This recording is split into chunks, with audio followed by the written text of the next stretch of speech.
করব, আমাকেও তোর ভেতরে টেনে নে আর চিরকালের জন্য জলপরি বানিয়ে দে। জোয়া অনেকক্ষণ ধরে পাড়ে বসে কাদার নাটক করতে থাকে। তখনই হঠাৎ জলে একটা বিশাল ঘূর্ণি ওঠে আর সেই দুষ্টু জলপরি জল চিরে বাইরে বেরিয়ে আসে।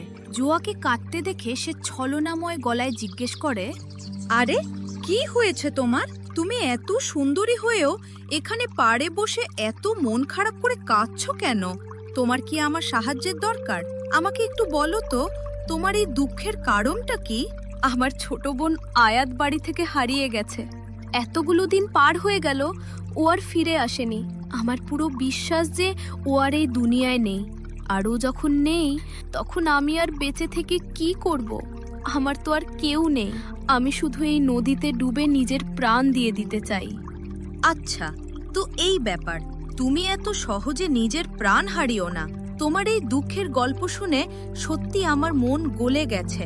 আমি জলের বাইরে ডাঙায় এসে তোমার সাথে শান্তিতে কথা বলতে চাই।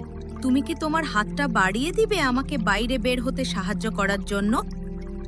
এটা শুনে জোয়ার মনে খুশির ঢেউ খেলে যায়, কিন্তু সে মুখে দুঃখের ভাব ধরে রাখে।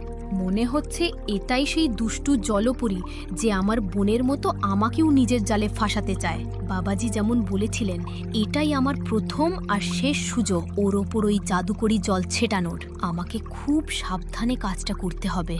এই ভেবে জোয়া ধীরে ধীরে তার কাঁপানো হাত জলপুরীর দিকে বাড়িয়ে দেয়। যেই জলপুরি তাকে টানার জন্য হাতটা ধরে, অমনি জোয়া অন্য হাতে লুকিয়ে রাখা জাদুকরি শিশিটা বের করে জলপুরির ওপর ছিটিয়ে দেয়। তাড়াহুড়ো করে জোয়ার হাত থেকে 1 ফোঁটার বদলে 2 ফোঁটা জল ছিটিয়ে যায়। তখনই একটা চোখ ধাঁধানো আলো জ্বলে ওঠে। জলপুরির হাত আলগা হয়ে যায়, আর তার প্রাণ যেখানে থাকে সেই উজ্জ্বল সাদা মুক্তোটা উড়ে এসে সরাসরি জোয়ার হাতে পড়ে। আরে তুমি এটা কি করলে? এটা কেমন জল ছিল যা আমার উপর ছিটিয়ে দিলে? আর আমার জাদুকরি মুক্তো তোমার কাছে কিভাবে চলে গেল? বলো, কে তুমি? আমার মাথা খুব জোরে ঘুরছে। সত্যি বলো, তুমি কে? আমি ওই আয়াতের বড় বোন, যাকে তুমি মিথ্যে চোখের জলে ধোঁকা দিয়ে জলপরি বানিয়ে বন্দি করে রেখেছ। এই জাদুকরি জলের অভাবেই তোমার প্রাণের মুক্ত এখন আমার হাতের মুঠোয়। কোনো চালাকি না করে তাড়াতাড়ি আমাকে আমার বোনের কাছে নিয়ে চলো, না হলে তোমার এই মুক্ত আমি এখনই পাথরে আছাড় মেরে গুঁড়ো করে দেব। না না, এমনটা কখনো করো না। এই মুক্তো আমার প্রাণের চেয়েও প্রিয়। এটাটা ছাড়া আমি জলের তলায় এক মুহূর্তও বাঁচতে পারবো না। কিন্তু আমার মাথায় কেমন যন্ত্রণা হচ্ছে। আমার কেন জানি আগের মানুষের জীবনের স্মৃতিগুলো মনে পড়ছে। মনে হচ্ছে তাড়াহুড়োতে আমার হাত থেকে 1 ফোঁটার জায়গায় 2 ফোঁটা জল তোমার ওপর পড়ে গেছে। ফকির বাবা বলেছিলেন যে 2 ফোঁটা জল পড়লে জলপরীর হারিয়ে যাওয়া মানুষের স্মৃতি ফিরে আসবে।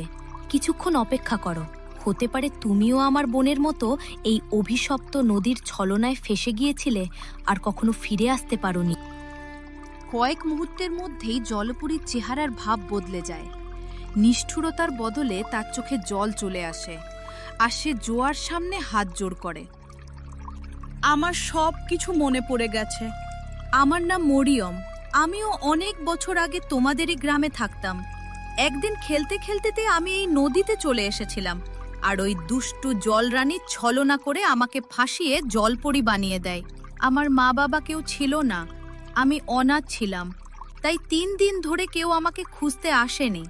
3 দিন পার হতেই আমার সব স্মৃতি মুছে গেল, আর আমি ওই জল রাজ্যকেই আমার আসল দুনিয়া ভেবে রানীর গোলাম হয়ে গেলাম। আমি জানতাম তুমিও বাকি মহিলাদের মতো এই ঘোরের মধ্যে বেঁচে আছো। এখন যখন তোমার হারানো স্মৃতি ফিরে এসেছে, তখন তাড়াতাড়ি আমাকে আমার বোন আয়াতের কাছে নিয়ে চলো, আর আমার বোনের সাথে ওখানে ফেসে থাকা বাকিদের বাঁচাতেও আমাকে সাহায্য করো। আমাকে মাফ করে দাও জোয়া। আমি রানীর আদেশে তোমার বোনকে ধোঁকা দিয়ে এই নরকে ফাঁসিয়েছি। আমি তোমাকে পুরো সাহায্য করব। এই বিশেষ নীল মুক্তোটা তুমি নিয়ে নাও। এটা কাছে থাকলে কোনো মানুষ কিছু সময়ের জন্য জলপরি হয়ে জল রাজ্যে শ্বাস নিতে পারে, কিন্তু মনে রেখো, তোমার কাছেও ওখান থেকে বের হওয়ার জন্য মাত্র 3 দিন সময় থাকবে। মরিয়ম জোয়াকে সেই বিশেষ নীল মুক্তোটা দেয়। মুক্তো হাতে নিতেই জোয়া জলে ঝাঁপ দেয় আর তার পা সোনালি লেজে বদলে যায়। মরিয়ম তাকে মাইলের পর মাইল গভীর জলে অবস্থিত সেই জাদুকরী প্রাসাদে নিয়ে যায়। শোনো জোয়া, তোমাকে খুব সাবধানে রানের শয়নকক্ষে গিয়ে ওনার সেই বিশেষ বড় সাদা মুক্তোটা চুরি করতে হবে। যদি তুমি ওই মুক্তোটা জোগাড় করতে পারো তাহলে রানী তোমার সব কথা মানবে, কিন্তু যদি তুমি ধরা পড়ে যাও তাহলে রানী তোমাকে সারা জীবনের জন্য এখানে বন্দি করে ফেলবে। তুমি আমার চিন্তা করো না মরিয়ম, আমি আমার বোনের জন্য আগুনের ওপর দিয়েও হেঁটে যেতে পারি। আমাকে তাড়াতাড়ি উনা কক্ষ পর্যন্ত নিয়ে চলো। মরিয়ম তাকে লুকিয়ে লুকিয়ে রানীর শয়নকক্ষের বাইরে নিয়ে যায় আর দূর থেকে ইশারা করে। ওই দেখো, ঝিনুক দিয়ে তৈরি ওই বিশাল সিন্ধুকে রানীর সেই বিশেষ মুক্তোটা রাখা আছে। যাও তাড়াতাড়ি ওটা চুরি করে নাও, ততক্ষণ আমি বাইরে দাঁড়িয়ে পাহারা দিচ্ছি। জোয়া পা টিপে টিপে শয়নকক্ষের ভেতরে যায়।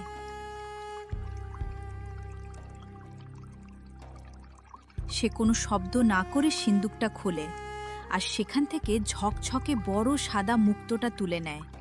কক্ষ থেকে বেরিয়ে এসে সে মরিয়মকে মুক্তোটা দেখায়। এই দেখো, আমি রানীর মুক্তোটা সাবধানে নিয়ে নিয়েছি। এখন আমাকে তাড়াতাড়ি ওই দুষ্টু রানীর সামনে নিয়ে চলো। আমার আর আমার বোনের সাথে দেখা না করে তর সইছে না। তুমি খুব সাহসের কাজ করেছো জোয়া। চলো, আমি তোমাকে সরাসরি রানীর দরবারে নিয়ে চলছি।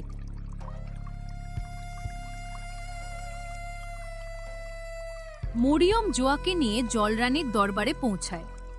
সামনেই রানী উঁচু সিংহাসনে বসেছিলেন আর নিচে মাটিতে আয়াত কাঁদছিল।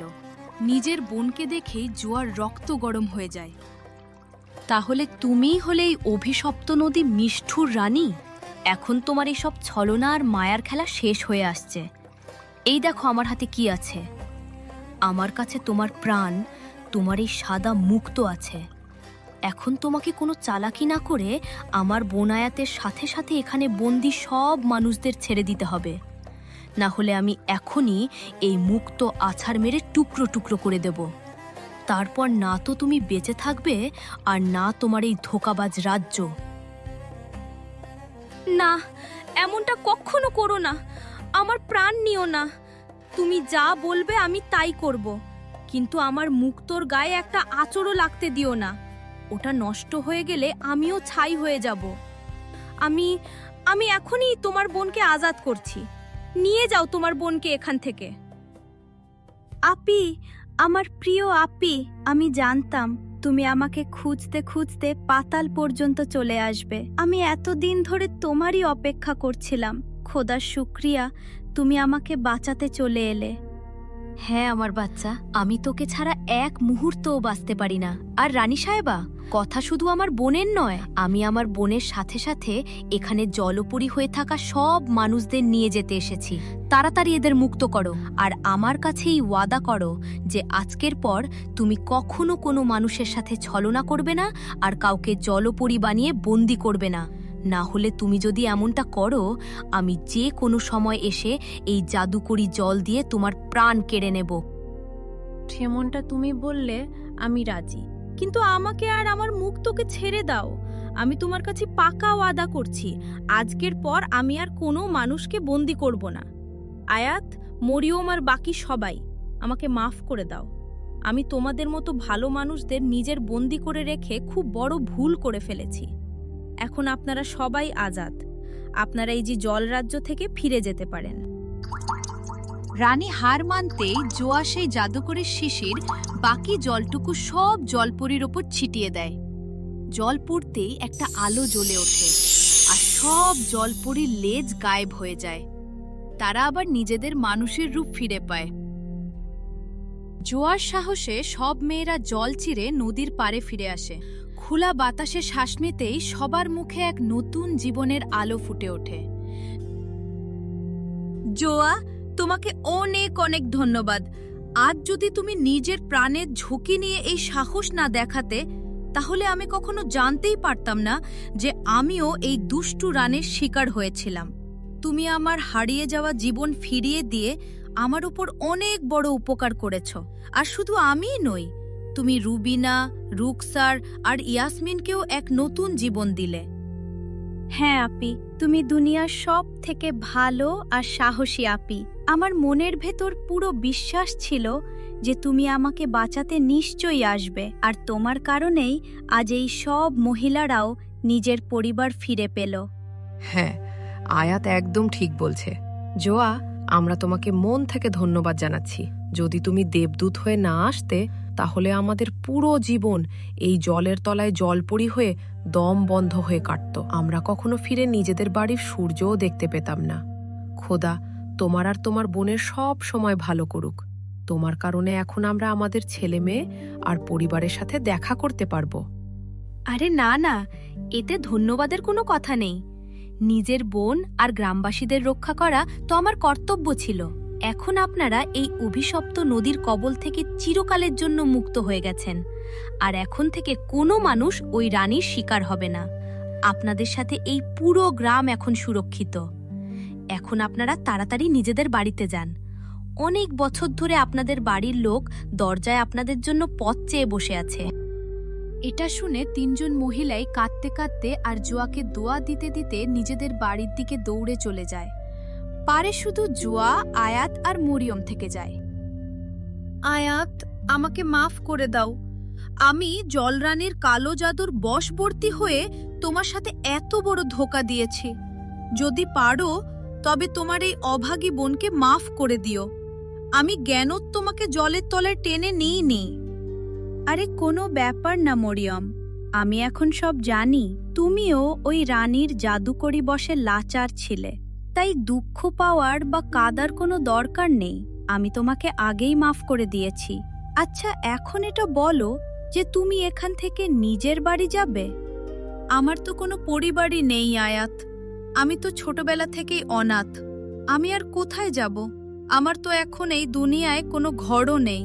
আমি কি তোমাদের দুজনের সাথে তোমাদের বাড়িতে কিছুদিনের জন্য থাকতে পারি? আমার অনেক বছর পর তোমাদের সাথে পরিবারের মতো ভালো লাগবে। হ্যাঁ হ্যাঁ, নিশ্চয়ই মরিয়ম, তুমি আমাদের মনের কথাটাই বলে দিলে। আমি আর আয়াতও তোমাকে এটাই বলতে চেয়েছিলাম। এখন থেকে তুমিও আমাদের বোন। এটা শুনে মরিয়মের মুখে অনেক বছর পর একটা সত্যি হাসি ফুটে ওঠে। আয়াতও তাকে জড়িয়ে ধরে, আর তারপর তিন বোন একে অপরের হাত ধরে হাসতে হাসতে নিজেদের সেই কাঠের বাড়ির দিকে চলতে শুরু করে।